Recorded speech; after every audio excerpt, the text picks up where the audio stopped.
You're listening to the BBM Global Network with 25 years in broadcast audio and video production. Our passionate team creates content and marketing for the world of Internet Talk Radio. If you've got a passion, come join us at bbmglobalnetwork.com. The BBM Global Network. Your voice is now heard.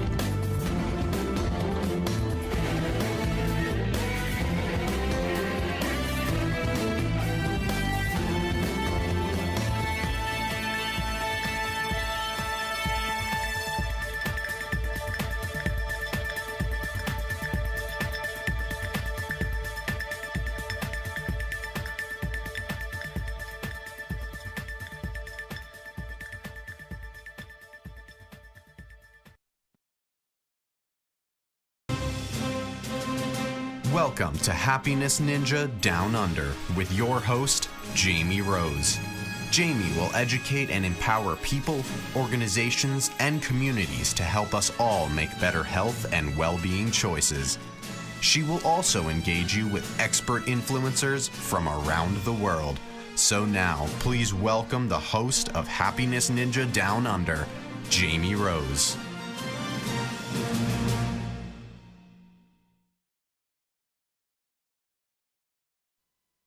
Welcome to Happiness Ninja Down Under. I'm Jamie Rose, the host of this series, and you are tuning in to Bold Brave TV. I am here with another amazing guest, all the way from Malaysia this time. We have Alicia Leng. She is the first certified Chief Happiness Officer in Malaysia. Thank you so much for joining me, Alicia. I know it's super, super early over there. It's like 5 o'clock in the morning. Oh, thank you so much, Jamie. I am really glad and you know, extremely happy that you actually I'm extremely honored that you have invited me to this show. And very welcome. I'm really glad that I could make it. It's a wonderful opportunity for me to be able to speak with you. I'm very happy to have you. We haven't gotten to see each other face to face for, well, it would have been since 2018 when I was in Malaysia, I think. We haven't really talked except via social media since then. Yes. Yeah. So just we'll just give the audience a bit of a background story. So we connected through social media. I think it must be like 5-6 years ago now, because we were talking for a few years before we met. I think it's more than that. I think, yeah. Yeah, I really can't remember. Well, it's 21, so it's been 4 years since I was in Malaysia. So it's probably been a good 6 years now. Do you even remember how we connected? Maybe it was obviously through positive psychology, because we're both advocates for that. We both studied that, but I can't remember specifically how we got connected. Well, yeah, I do remember a little bit, and it was probably through one of the psychologists in India. I was playing around Twitter because at that time I was having depression and suicidal ideation. So I come from a conservative family, and I'm not allowed to talk about what I feel and express my feelings, you know, because we're in it. And so I took to social media, and I found a medium where I could actually express, and I felt safe there because nobody actually responded. And that was I sort of connected with a psychologist in India who is also doing happiness psychology, happiness science. And was that Sandeep? Yes. Yeah, Dr. Happiness, Dr. India Happiness, I think he is. Yeah, I'm going to have him on the show too. Well, hopefully. We sort of discussed it. So I mean, it was a time where I was exploring my thoughts post depression. I was going through therapy, and I was using social media as something like my journal or something like that. Yeah. So that was when I found positive psychology. I discovered positive psychology, and it was like the best part of it that made me really happy was me and Dr. Sandeep and other people like you, that we were like it was all like in a movement, like we're gonna do this hashtag POS, PSY, and we're gonna start this thing. So whatever you're gonna post now about psychology, positive psychology, you're gonna go along with that hashtag POS, Yeah. and that was And yeah. I remember you. I remember you invited me to come to Kuala Lumpur to speak. We never ended up making that happen. But actually, I don't know if I have told you this, but that is what motivated me to come to Malaysia and to meet you, because I thought it was so sweet that you reached out and you had that invitation for me. And then when I was in the position, I thought, why not come and see you and let's get up to a random act of kindness. So for the audience, that's what we did. We did a random act of kindness on Langkawi Beach, which is an island in Malaysia. And so Alicia, you dressed as Deadpool, didn't you? And I was in my ninja costume. It was really such a wild time, because it was the first, and that was the first time. It wasn't the last time. It was the first time that I did that, but I was really pumped up and like, yeah, we're gonna do this together, and this is so cool, and this is like one of your breakthroughs, and life is just gonna get better and better and better. So it's like just so fun and amazing. And we did. We had an awesome time. We had a goal of getting 10 strangers on board to have dinner with us, a free sunset dinner that Alicia and I paid for. And we ended up getting 12, I think, didn't we? Yeah, we got a little bit more than. Yeah, a few more. And some of the people I'm still in touch with, actually. Not everyone, but a number of them I'm still in touch with them.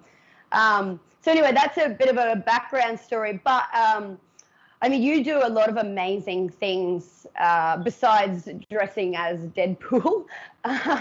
Would you like to give a little bit of an overview on?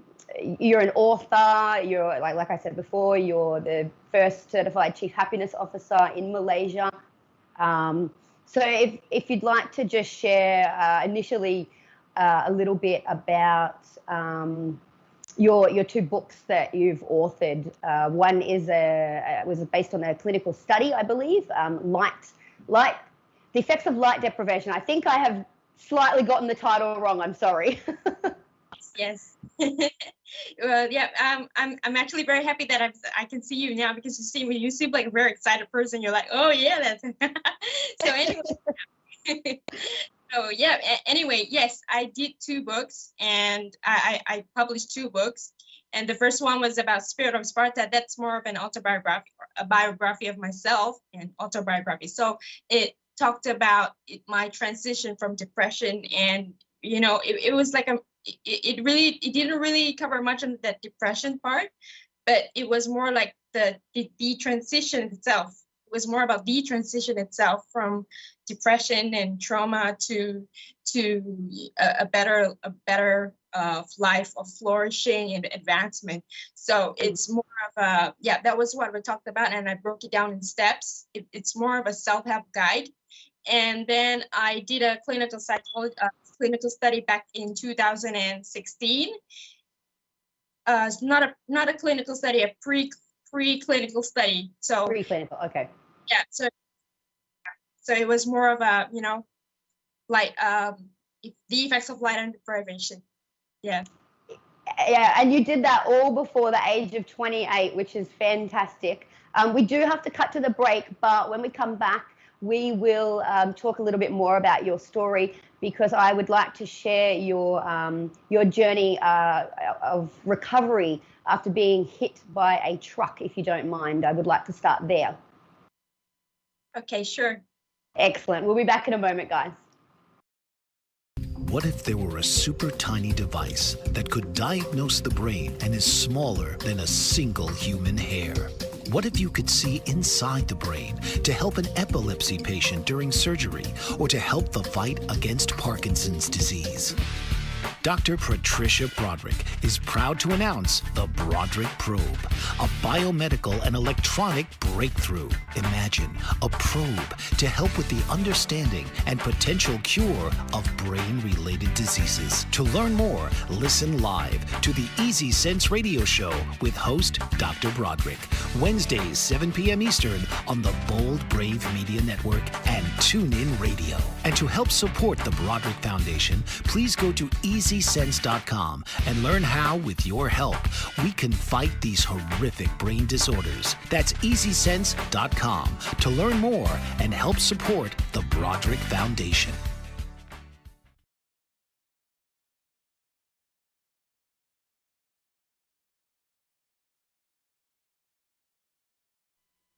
Welcome back to Happiness Ninja Down Under. I'm Jamie Rose, and you are tuned into Bold Brave TV. I have Alicia Leng all the way from Malaysia here with me. She is the first certified Chief Happiness Officer in Malaysia, amongst many, many other things. She's an author of 2 books before the age of 28. And so I just wanted you to share some of your story, Alicia, on your first book, Spirit of Sparta. It is based around the fact that you were hit by a truck. You were 13, I believe, and they basically, he ran you over and then just took off and left you for dead. Is that about right? Yes, but I'm really thankful to God, by the grace of God, that I'm alive, and I'm just full of gratitude that I am able to do what I can do now, because a lot of people do not have that they're not that fortunate to be able to survive such an ordeal. And I took that as an example. This was one part of my life, one breakthrough in my life, where I sort of motivated myself to go further and further, because we need to be personally responsible for ourselves.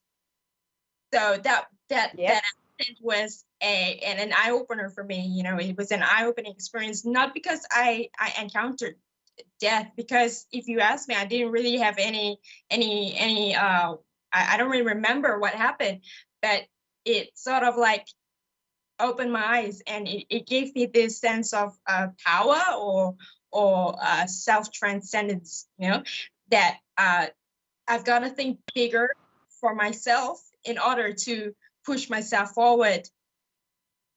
Did they end up finding the guy? I know you were left with some pretty horrific injuries. The story's a little bit hazy for me myself, but I do remember you only have one lung. I know that it left you with that, and then a bunch of scars. But did they find the guy? No. Unfortunately, no, they didn't find the guy, because he was using a fake number plate, and he was scared enough to drop me off at the hospital and just leave. Oh, that's how you got to the hospital. I couldn't remember that. My brother, he did such a wonderful, amazing job of running after the truck and stopping him and forcing him to get me to the hospital. And yeah, that was how I ended up. You know, I'm alive now, also thanks to the doctors who are, you know, who were the actors behind the whole drama, you know, and those agents who were behind it. And yeah. So how did you cope with the recovery? Is that you know, that would have been a very hard, long journey. You know, what kept you going through that? Because you hadn't discovered positive psychology back then. You weren't exactly in a, I mean, maybe you had a nurturing environment that was conducive to the healing back then. Well, yes, but there were also lots of aspects that happened in a typical Asian family, which I do not really agree with. And there was I actually had depression 2 times, and I had suicidal ideation 2 times. And this was, the first suicidal ideation was when I was about 11, 12, or no, 10, 11. And I had the accident when I was actually 12, not 13. I was 12 going on 13. And when I was when I was about 16, when I was about 18 or 19, I had the next, the next bout of suicidal ideation. And what pushed me forward was the fact that, I told myself I had overcome something which was really huge. And so there has to be a reason for me to be alive. And this is what I have to do for myself. This is something like this is a gift for me. This second chance is a gift for me. And so I'm going to make use of this, and I'm going to live life to the fullest. It's the right attitude to have, because you could have very easily gone down the other way and focused on your injuries and the hardships that have come from that. But yeah, it's a tribute to you, and I'm very proud of you, as you know. And then so that's led to writing Spirit of Spartan, which was your first book, and it's a fantastic book. Where can people go and find that if they would like to? So I actually spent 3 years writing Spirit of Sparta, and 3 to 4 years writing Spirit of Sparta. And it was all about, everything was just a compilation of whatever came in on my blog and whatever else that I posted. And then I just pieced them together, because at that point of time, my mind was just running all over, and I just had to just write it down, because I came from this, I had this Gothic mindset, and this was what actually, funnily enough, this was actually what prompted me to find out more about the new branch of psychology that actually moves you forward, right? Yes. So yeah, I mean, rather than traditional psychology, just which we have come to realize, even though we're both we come from traditional psychology, we both kind of moved past that, because I think we both realize it kind of just keeps you going around in a circle. The more you focus on your problems and you talk about your problems, there is benefit in talk therapy, yes, but it comes to a point when all you're doing is re-saying the same thing over and over and over again, just to another person or to the same person, and you're never moving forward, and you never having actual tools to help you move forward. So I think that we both realized that from our past. Well, funnily enough, I wasn't actually repeating what happened before. I was creating things in my mind, right? So everything was created, actually. When I look back at the accident, it was actually created. It was in my mind, actually, because I had this really serious bout of depression when I was about 10 or 11. And that was when I was, praying to Satan, take my life and just get done with it. But yeah. And he tried. Yeah. He did try, but he didn't succeed. So that is amazing. Mm-hmm. So, and then tell us about your second. Oh, sorry, no. Where can people find your book? Where can they get it from? Well, the first book, they can find the first book on Amazon, and or otherwise they could just write to me. I will give them the link, but it's usually on Amazon. Yeah, that's where you can find the hard copy or the ebook. Okay, Amazon and Spirit of Sparta. Okay. And what about your second book, The Deprivation of Light? The Effects of Light Deprivation, yes. Mm-hmm. You want me to talk more about that, right? So it's please tell the audience a little bit about the study and what you found. It's more neuroscientific, because it's about how sunlight is required for neurogeneration. So we need to grow more cells, and that was when I found that when you're traumatized and you keep thinking about over catastrophizing and thinking about the wrong or the bad things, your mind is actually growing smaller. But when you're actually, more things like thinking and expanding out of the zone and all that, your brain is growing bigger and bigger. So light has a positive impact on that. Yeah, it's fantastic. So I know you're referring to the Broaden and Build theory by Barbara Fredrickson. There's a lot more to speak on that, but we do have to cut to the break. So we'll be back in one moment, guys. Stay tuned, and we'll hear more of Alicia's story. Author, radio show host, and coach John M. Hawkins reveals strategies to help gain perspective, build confidence, find clarity, achieve goals. John M. Hawkins' new book, Coached to Greatness, Unlock Your Full Potential with Limitless Growth, published by iUniverse. Hawkins reveals strategies to help readers accomplish more. He believes the book can coach them to greatness. Hawkins says that the best athletes get to the top of their sport with the help of coaches, mentors, and others. He shares guidance that helps readers reflect on what motivates them, rediscover and assess their core values, philosophies, and competencies, find settings that allow them to be the most productive, and track their progress towards accomplishing goals. Listen to John Hawkins' My Strategy, Saturdays, 1 p.m. Eastern on the BBM Global Network and TuneIn Radio. Did you know that your beliefs create your entire reality, but it's the subconscious beliefs that do most of the creating?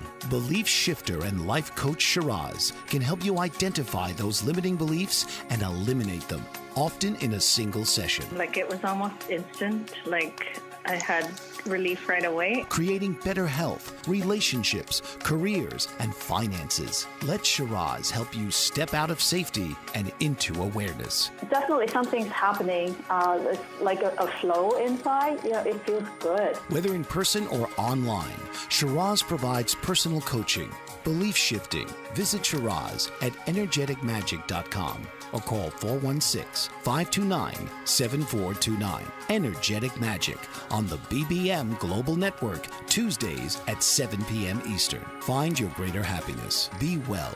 Be aware. Be magical.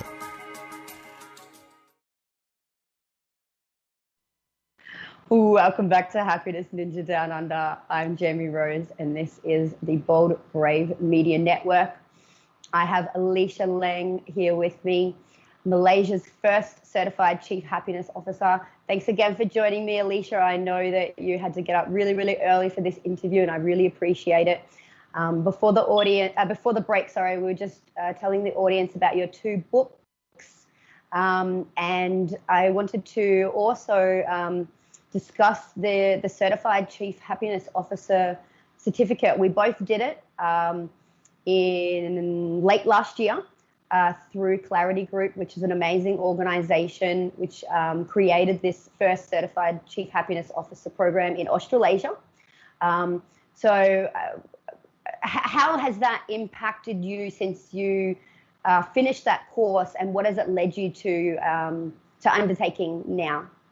Oh, well, having that certificate and being a certified Chief Happiness Officer has actually motivated me even further to go one step further. And of course, this is not just my own thing. It's not a single effort. It's also, I'm also motivated by other people who shine bright like a demon in my life. So a diamond in my life, sorry. So it's actually very, very, one of the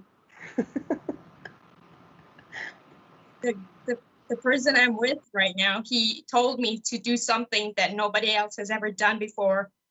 So this was like, I was like linking up everything together, and this is how I came up with Positive Psychology Practice. And just combined, it's more, this website is about trauma, recovery, and resilience, right? And it's about psychology, positive psychology as well. Like, how do we increase our brain's size, our neuroplasticity? And how do we do that by happiness, by searching for things that are meaningful to our lives, right? So this has to do with our ikigai and our ichigo, ichigi, our wabi-sabi, and so many other things that are all connected together.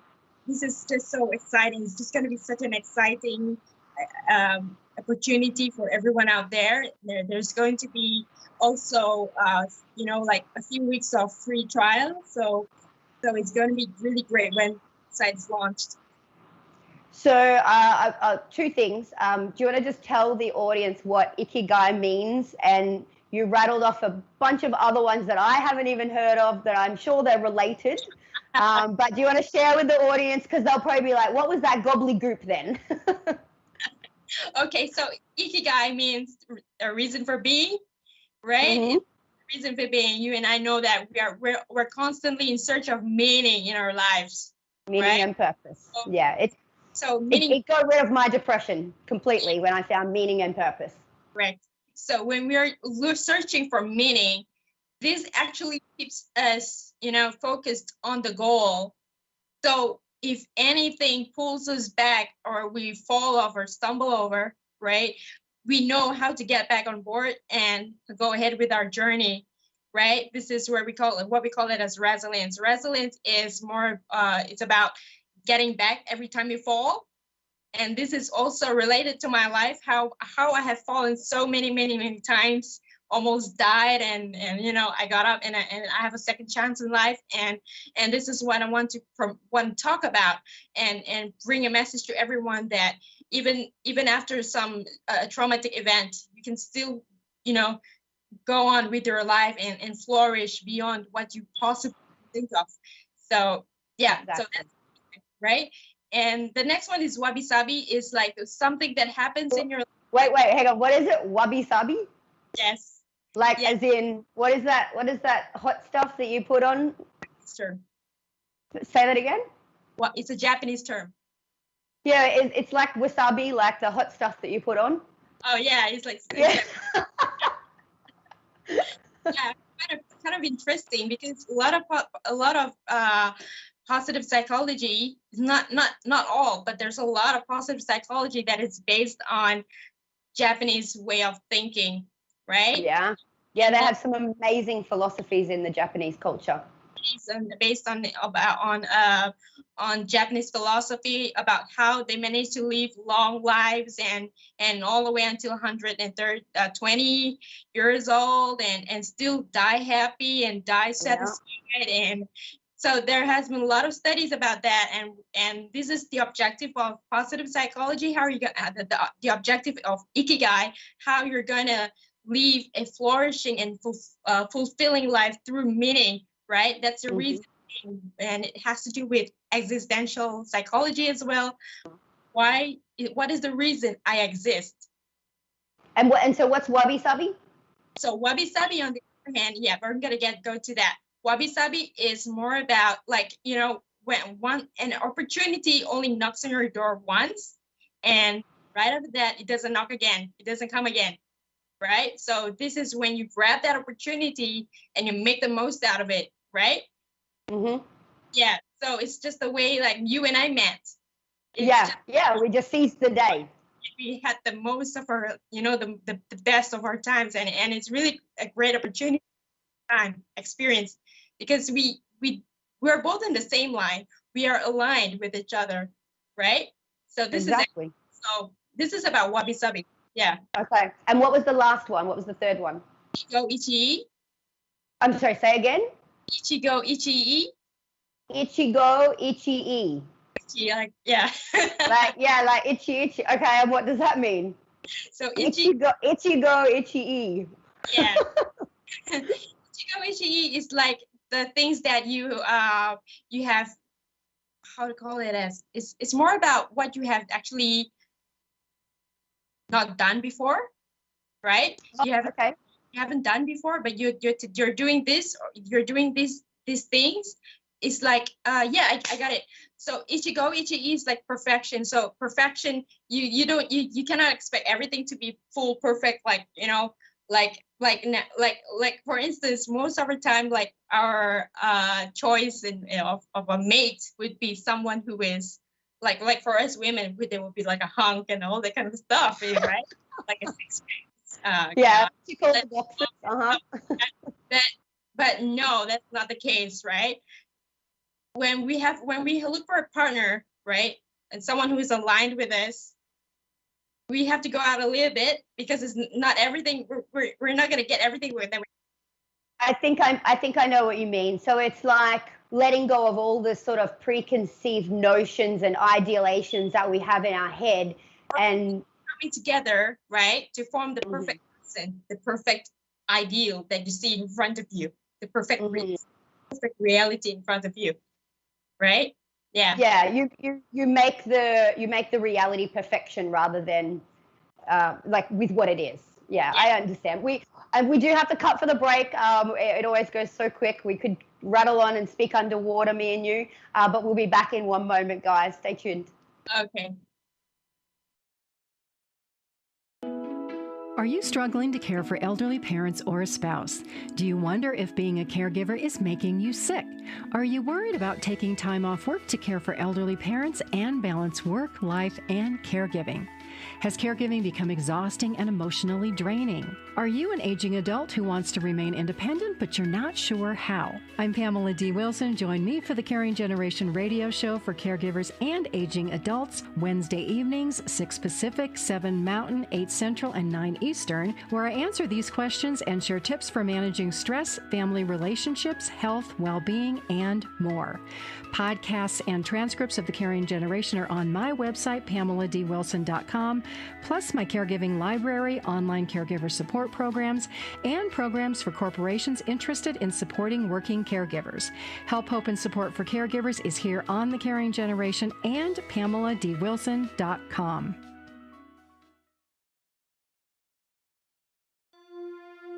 The opiate epidemic has reached crisis levels, and with so many families affected by addiction, opiate-related drug overdoses, and death, the time is now to have a real constructive conversation about addiction that could lead to better prevention, treatment, and recovery. Alan Charles, author and keynote speaker on drug abuse and prevention, presents The Alan Charles Show.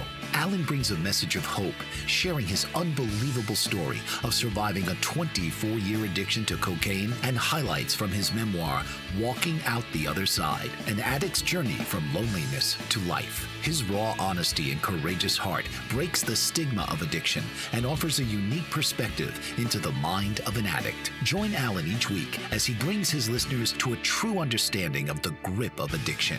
It is only with this understanding that we can begin to heal. The Alan Charles Show, Thursdays at 9 p.m. Eastern on the BBM Global Network.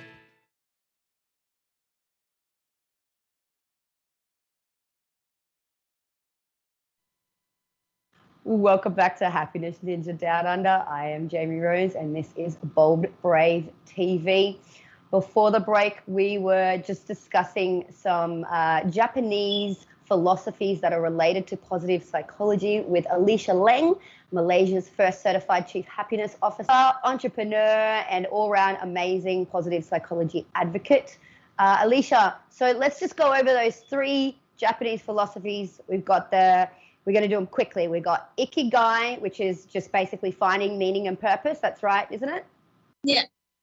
Then what was it? Wabi-sabi? Yes. Yeah. Wabi-sabi, which was, in your words, tell us quickly what that was. Wabi-sabi. Wabi-sabi is doing the right thing at the right time, making the most out of the opportunity presented. Making the most out of opportunity presented. And then the last one, I've forgotten how we pronounce that one. It was a long one. That one is Ichigo Ichii. Ichigo Ichii. And now you had that one, we got a little bit, that was a bit confusing, that one. So you have a really great analogy of that one, of basically like, rather than thinking you're broken, it's like picking up all the pieces and re-putting it back together. There's a Japanese, do you want to tell them about the Japanese philosophy with that? Yes, sure. So there's a story of a cup, right? A teacup that was dropped onto the floor and broken into several pieces. So it got picked up, and all those broken pieces was reattached together with gold. So that the final product looks just as amazing and even more amazing, more beautiful than the original teacup, because now it's got gold lines on it, right? So that's how you pick up your broken pieces and you put them together to create that the person that you are. To form something new despite the cracks and which is representative of the trauma. Yeah. I love that one. I'll have to remember the name of it because I've heard of that analogy before.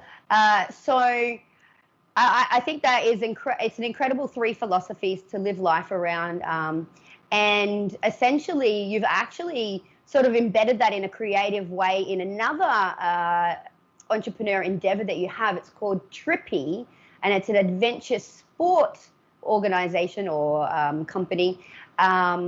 And it's basically you're trying to encourage people to get out of their comfort zones, do new things, make the most of life and situations. through adventure sports. Do you want to touch on that for the audience? Yes, sure, why not? So this has to do with, this is connected, it's related to my second book, Effects of Light Deprivation, right? And the reason why I started up this platform is a platform, right? It's a booking platform. Is actually to encourage people to get out in the sun and have more fun and connect with nature and water. These are all the elements of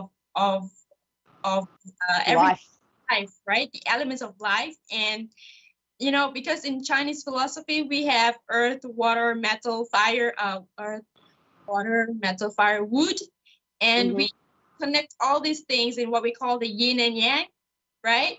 To have a balance. So in science we have homeostasis. So when we're balanced, all our body systems are perfectly healthy, right? So we need sunlight and we need water to balance that out, and we're not getting enough of that in our usual lives. So this is why I created this platform. This is how we can actually increase our neuroplasticity as well, because the more exposure to sunlight, our brain is getting bigger. Not to say the hypothalamus is generating more neurons for our. Exactly. People really do underestimate the power of being out in nature. I mean, we all feel it when we go out in nature. We feel the change in us. We feel calmer. We feel more grounded. We all know that. But I think that people still underestimate, and they really need to embed getting outside a lot more. You know, we're all stuck in day jobs inside offices with artificial light. Yes, we are. There is a concept in a Japanese philosophy as well called Shinrin-Roku, and this. What is it called? Shinrin-Roku. Shinrin-Roku. Shiri-Roku? Shinrin-Roku. Shinrin-Roku. Right? So you're actually bathing yourself in forests when you go out for your walks in the jungle, and you're just amazed by the trees and the whole rainforest and the habitats, the animals, the snakes, the lizards, the ants, and the flowers. The amazing. Is it like awe? Sorry? Is it like awe? It's awe. Feeling awe to the nature? Yes. Yes. And you feel gratitude. You feel grateful for nature, for having air, for having oxygen, right? For manufacturing oxygen, pure, clean oxygen for us to breathe, for shedding us from the sun, right? So this is amazing. Actually, a lot of people are missing out on that. Yeah, exactly. We actually, just to your point, I've noticed that quite a few places around here in New York, there's a lot of trees now with signs on them that says, "It's okay to hug me, please hug me." Yes. Because nature, I feel that nature is begging us to interact with it more. It needs us as much as we need it. And yet we just don't get out in nature. So, okay, so a lot of your adventure sports, I mean, we did a few things together. We did, is it paragliding? I always get the exact names. There's paragliding and parasailing. No, it's paragliding we did, I think. Yeah, parasailing. Oh, it's parasailing. Oh, yeah, from the back of a boat, parasailing. Yeah. And so that you offer that, you know, what are some of the things that people can come and do in Malaysia? Obviously, it's a little bit difficult at the moment, but when all this clears up, that'll be, you know, running in full swing again. So tell the audience some of the really cool things. This is your chance to plug Malaysia. If it's an amazing country, maybe you can plug it properly when we come back to the break. Yeah, we've got jet ski tours, and it's so amazing because you can actually go full throttle and have an adventure, an amazing adventure to secluded islands, right? What else have we got? Quickly rattle it off. We've got about 20 seconds before the break, so just say like a few of the things that people can come and do. Yeah, there's also a pilot course, a one-day pilot course as well, and there's bungee as well. There's so many cool things. Well, we have to cut to the break, but we'll come back and we'll wrap up that in a moment. So stay tuned, guys. Yeah. Have you ever felt like no one is listening, or you're not getting the honest attention you deserve? Do you even know the kind of attention you want or need? You are not alone. Alice Aspen March is here to help. Thanks to Alice, through her epiphany and research over the word attention, there are solutions to the attention dilemma. Worldwide audiences have been enthralled and engaged for over 40 years with her visionary and pioneering observations. The kind of attention we get and give is vital to improving our lives and society. Alice and her weekly guests review game-changing insights for transforming and improving our understanding of attention, providing techniques for creating healthier and empowering behavior. Get a new perspective on a mainstream word. Tune into Why Our Attention Matters for fresh and thought-provoking conversations every Tuesday at 3 p.m. Eastern on boldbravemedia.com and the TuneIn Radio app.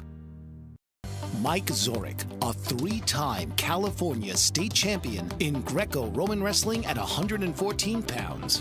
Mike, blind since birth, was born in Hartford, Connecticut. He was a six-time national placer, including 2 seconds, 2/3, and 2/4. He also won the Veterans Folk-Style Wrestling twice at 152 pounds. In all these tournaments, he was the only blind competitor. Nancy Zorich, a creative spirit whose talents have taken her to the stage and into galleries and exhibitions in several states. Her father, a commercial artist who shared his instruments with his daughter and helped her fine-tune her natural abilities, influenced her decision to follow in his footsteps. Ms. Zorich has enjoyed a fruitful career doing what she loves. Listen Saturday mornings at 12 Eastern for the Nancy and Mike Show for heartwarming stories and interesting talk on the BBM Global Network. Welcome back to Happiness Ninja Down Under. I'm Jamie Rose and this is Bold Brave TV. We've reached the last segment of today, so I just wanted to recap. We kind of had to rush that a little bit before. So Alicia, you've got TRIPPI. It's a booking company for adventure sports. So we've got jet skiing, we have one-day pilot course, we have parasailing. What else is there that people can do? And then could you tell us a little bit behind the philosophy and how that ties in to the adventure sports? Yes, sure. So why I'm so motivated about TRIPPI is because it's actually tying not just one single adventure, but all sorts of adventure that you can think of that is available in the country. So this is like, like skydiving. It's like such an amazing experience, right? I almost had the chance to try it, right? But yeah, we're gonna just put it off for a while because of the things that are going on. And you just have to wait till I come to Malaysia and we can do it together because I want to do it again. Skydiving again. Pardon? Want to do skydiving again? Yeah, of course. Okay. I want to do skydiving again. Yeah, let's do it together. So okay, sorry to interrupt you. Keep going. No, yeah, I mean, say like I'm really thankful that I found someone who is really, like he's really great in handling all those stuff. But there's some stuff that's so we can talk about that later. I'm just trying to and hoping that it gets through because it takes time, right?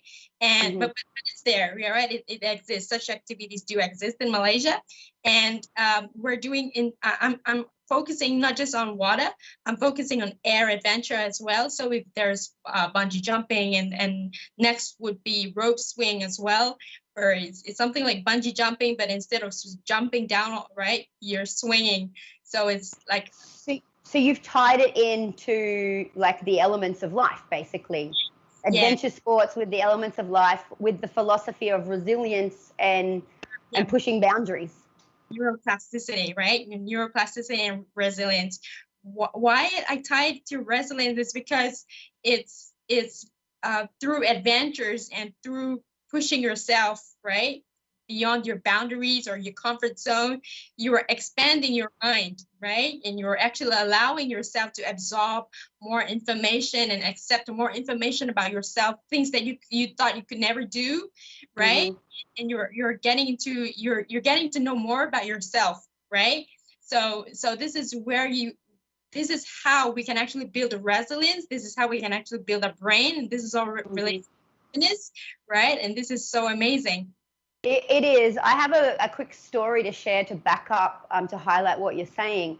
So I did skydiving in, as you know, in New Zealand for the first time. And it's something that I'd been wanting to do for a very long time. And every time I tried to do it, something stopped it that was out of my control, like the weather, or one time I fell off a horse and then I bruised my rib so bad that I thought it was broken, so I had to cancel the skydiving I had booked for the next day. But I finally got to do it in 2019, and I was shit scared.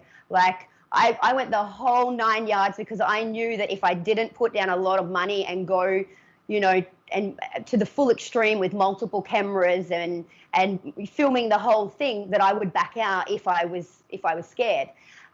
So I know myself, and I put all these, litigations in place to help me get over the line.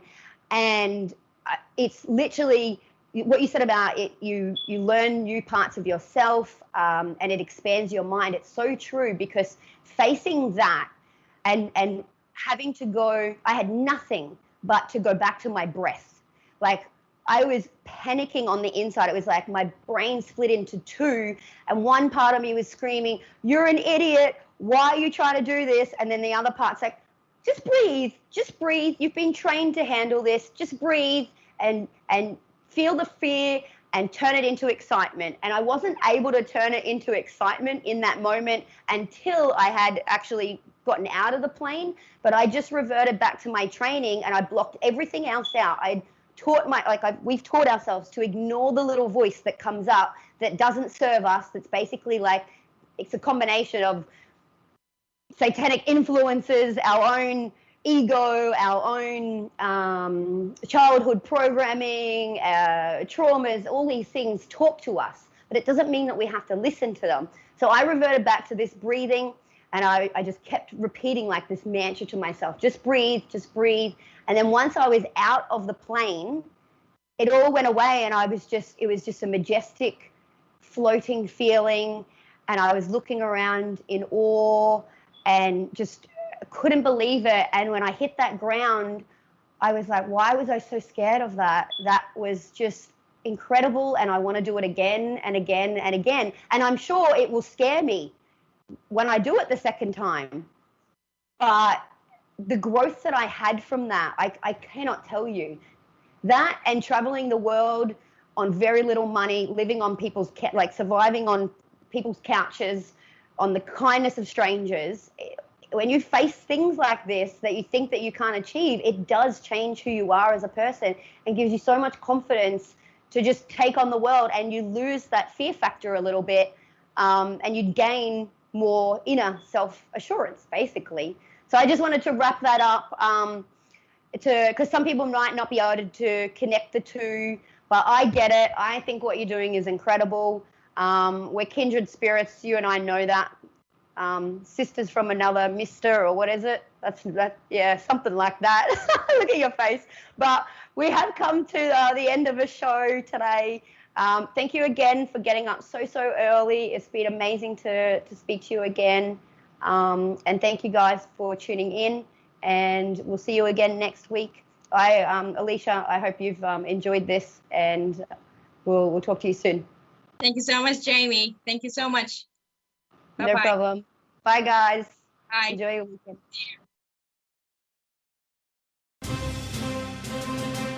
This has been Happiness Ninja Down Under with your host, Jamie Rose. Tune in each week and join the conversation as Jamie highlights the true power of the human mind to create a thriving world. Right here on Jamie Rose's Happiness Ninja Down Under.